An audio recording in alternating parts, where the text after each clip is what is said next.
Bonjour, partie du cours consacré à la thématique de l'altérité, en particulier l'altérité du vivant, notion du programme. Je souhaite attirer votre attention sur la nécessité pour bien suivre cette réflexion, nécessité de ne pas diaboliser les discussions, c'est-à-dire lorsque nous parlerons de la subjectivité cartésienne et de son dualisme, de voir la richesse de Descartes, mais peut-être ses limites.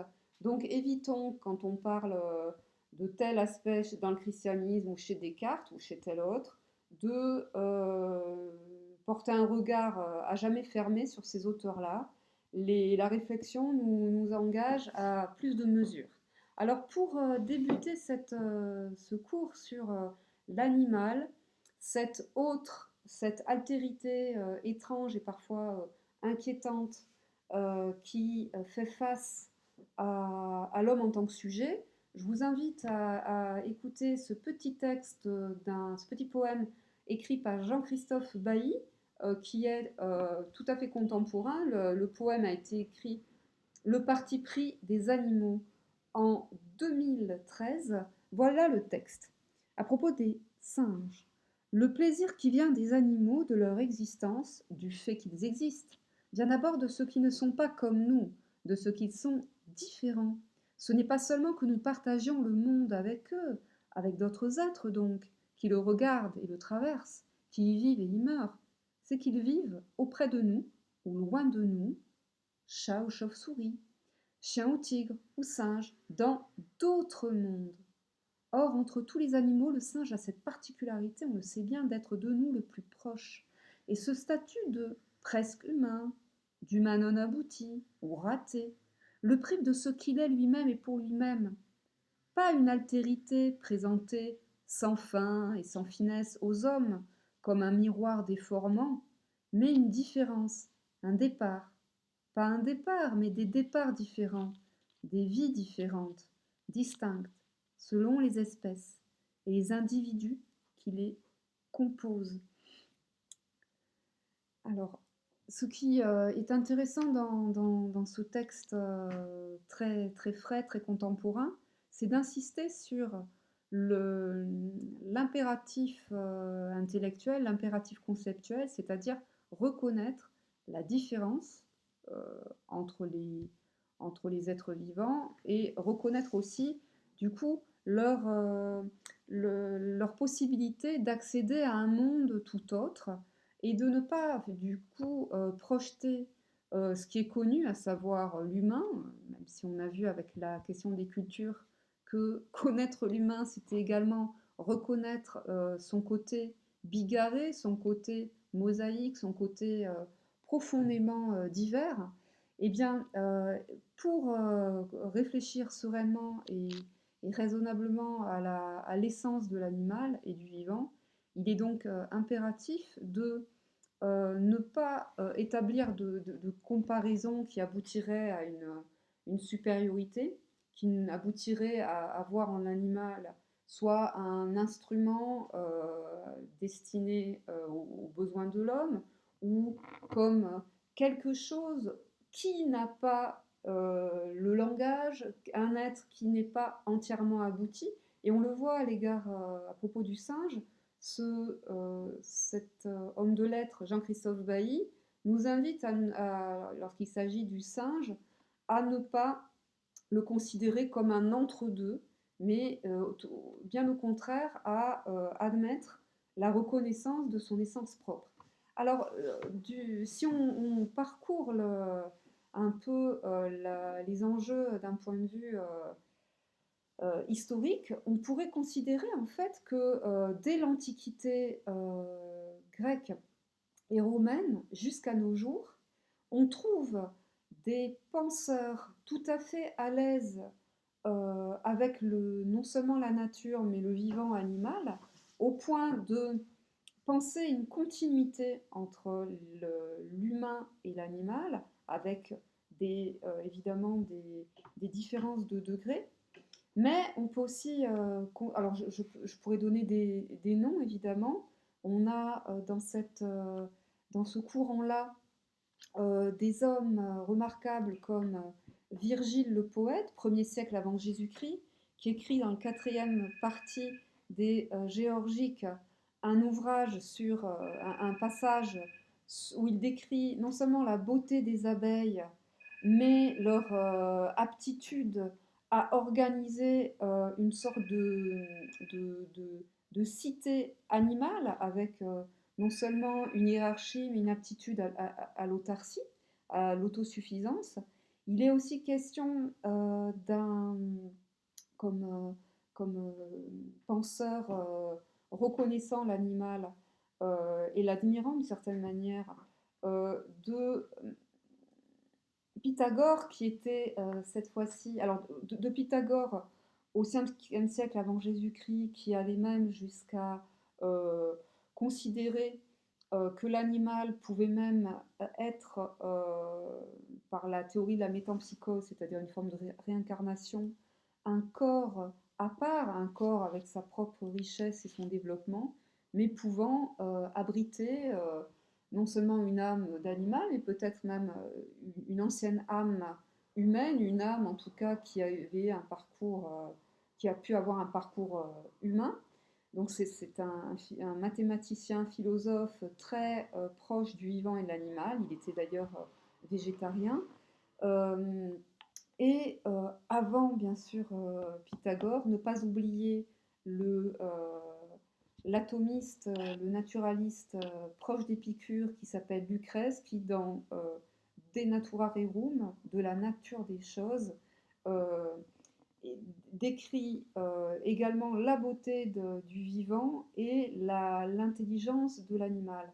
Alors on trouve alors il y a aussi évidemment dans les métamorphoses d'Ovide, on va trouver aussi des passages où ce poète euh, peint la beauté de cette altérité de l'animal, ce côté mystérieux qui génère euh, une curiosité, un émerveillement, et ces émotions-là, ces expériences-là montrent que il ne s'agit pas ici d'établir du coup une hiérarchie, des projections. Il s'agit en fait de reconnaître l'existence de mondes autres. Alors, ces auteurs, on trouvera dans l'Antiquité, notamment en Montaigne, je vais vous lire un petit passage, les échos de ces pensées très vives et très reconnaissantes à l'égard du vivant et de la nature. Alors, en la personne de Montaigne, et également de Léonard de Vinci, qui travaillait sur le biomimétisme, mais un parcours sur la Renaissance serait incomplet si on ne s'arrêtait pas en la personne de Léonard de Vinci, pardon, de Saint François d'Assise, qui aux environs de la fin du XIe siècle et au début du XIIe, a écrit un cantique au frère Soleil dans lequel il chante son amour pour la terre, cette fois-ci pensé en termes de création, hein, on est dans la philosophie chrétienne, et une immense fraternité, proximité à l'égard du soleil, à l'égard de l'eau, qui est qualifiée de sœur, le soleil est qualifié de frère, et tous les animaux, on le sait,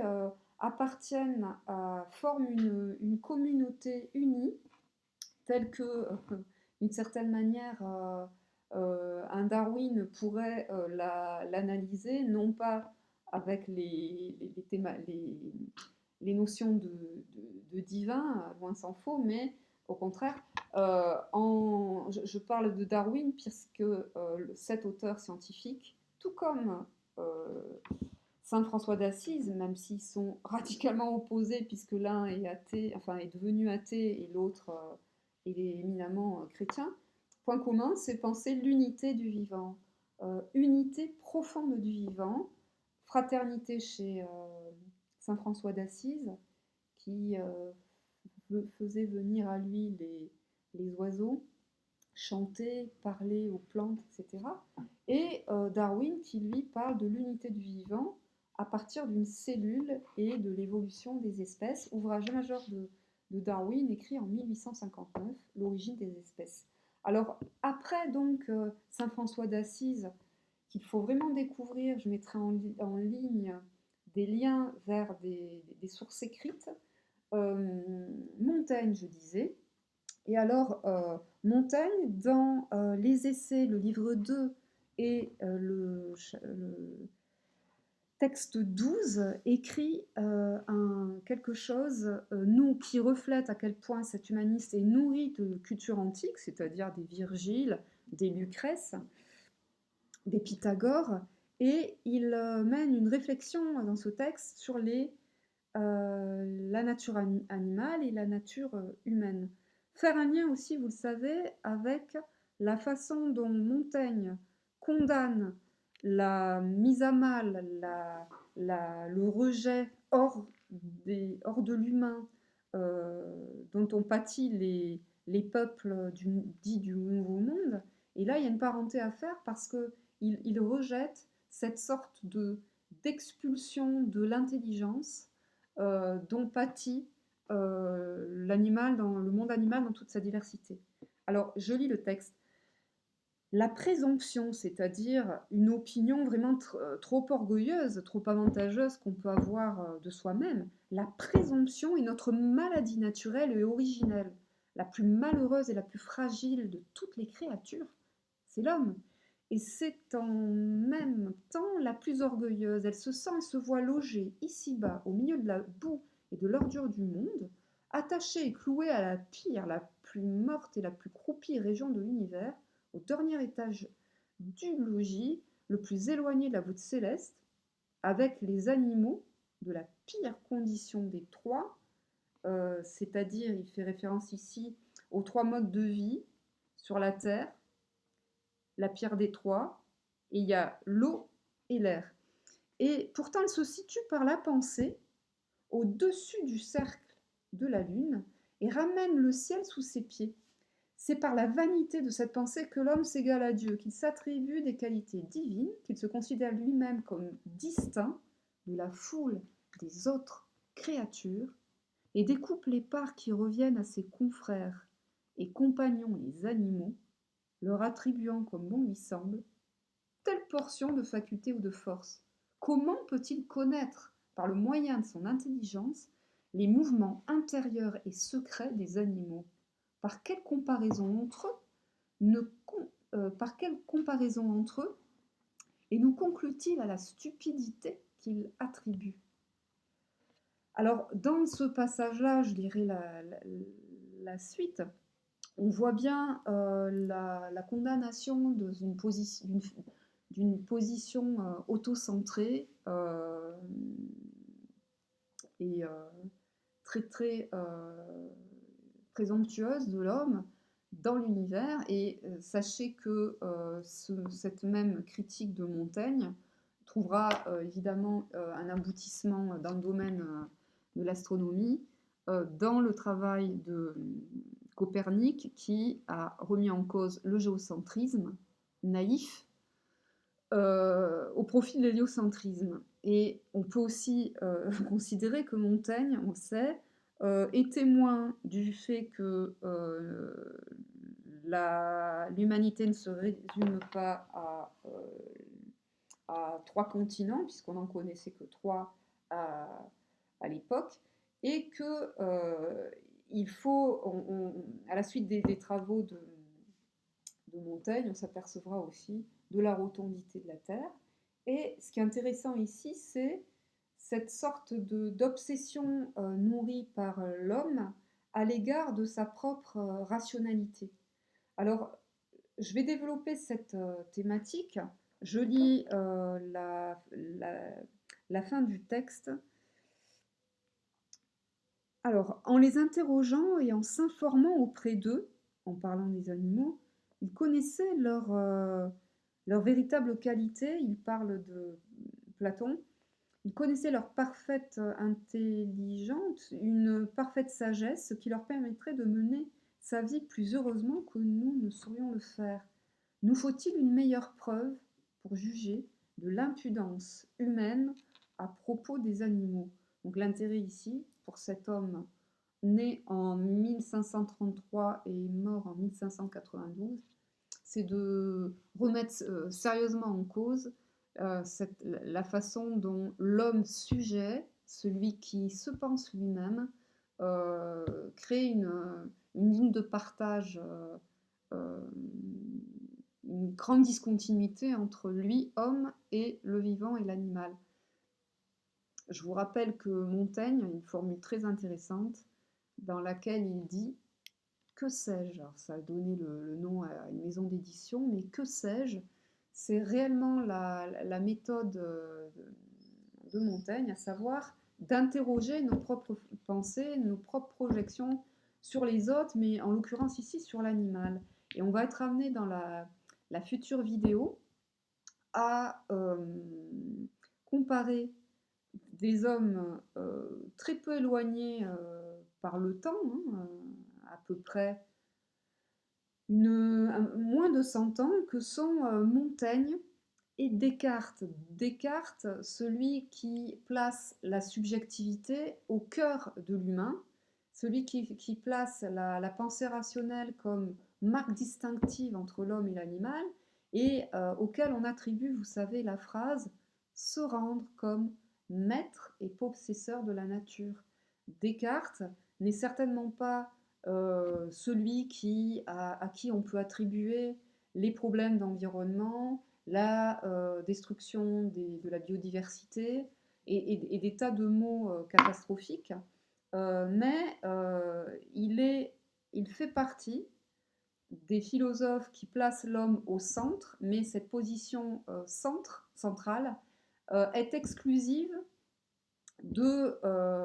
finalement d'une reconnaissance de la dignité de la nature et de l'animal. Alors pas au point d'enjoindre l'humanité à une tyrannie de la nature ou à une destruction de la nature. Donc en aucun cas vous ne pouvez faire de Descartes un monstre qui légitimerait et qui est à l'origine des dérives de l'histoire, des techniques et de l'industrie, mais force est de reconnaître, et nous le ferons dans l'audio suivante, essayons de comprendre l'affiliation entre Descartes et certains courants, notamment de la médecine expérimentale comme Claude Bernard. Alors moi, avant de finir cette première vidéo, je vous donne des noms qu'on doit philosophiquement inscrire dans la continuité de ces auteurs lumineux dont j'ai parlé, Virgile, euh, Lucrèce, Pythagore, Montaigne, mais avant lui, Saint François d'Assise, Léonard de Vinci. Eh bien, on a donc à avoir à l'esprit des auteurs comme Jérémie Bentham, qui reconnaît à l'animal la sensation, la sensibilité. On a bien sûr des hommes tout à fait lumineux comme à cet égard, comme Stuart Mill, qui a aussi lutté pour l'égalité entre les hommes et les femmes. Vous avez aussi Jean Humboldt, philosophe allemand du début du 19e, qui est lui considéré comme un père de l'écologie. Je mettrai les liens. Et un auteur tout à fait intéressant, dont le nom est assez difficilement prononçable. C'est un philosophe dit contemporain, 1864-1944, von Uexküll, U-E-X-K-U-2-L, Mondes animaux et mondes humains, 1923. Il dit que c'est une illusion, il y a une illusion qui consiste en la croyance, j'ouvrais les guillemets, en un monde unique dans lequel s'emboîteraient tous les êtres vivants. Euh, il dit que trop souvent nous nous imaginons que les relations qu'un sujet d'un autre milieu, une fourmi par exemple, entretient avec les choses de son milieu prennent place dans le même espace et dans le même temps que ceux qui nous relient aux choses de notre monde humain. Eh bien non, ce qui est intéressant dans ce- cette philosophie, c'est qu'il dit que le monde est relatif à celui qui perçoit, mais surtout relatif à la constitution biologique de chaque espèce. Chaque espèce a un milieu propre. Cet auteur-là, donc, dont je vous ai parlé, Monde animaux, monde humain, Jacob von Wexel, il considère en fait qu'il n'existe pas de monde en soi, mais tout monde est le fruit d'une élaboration par la perception qu'en a chaque espèce. Donc il y a un monde de l'abeille, que ça ferait plaisir à Virgile, il y a un monde du chat et des chattes avec lesquels Montaigne joue dans le texte que je n'ai pas lu à la fin. Il y a un monde des oiseaux et il ne s'agit pas d'essayer d'établir une hiérarchie pyramidale, évidemment, quoi ferait le monde humain. Au contraire, il s'agit de comprendre, et ça c'est finalement le devoir intellectuel et moral de l'homme, il s'agit de connaître, de comprendre la diversité des mondes, ou comme le dirait Giordano Bruno, comprendre, ou, ou, ou Fontenelle, comprendre la pluralité des mondes, monde humain, monde animal, qui s'inscrivent dans une continuité et avec des différences de degrés, mais qui n'autorisent en rien l'expulsion, la destruction et la non-reconnaissance. Suite au prochain numéro.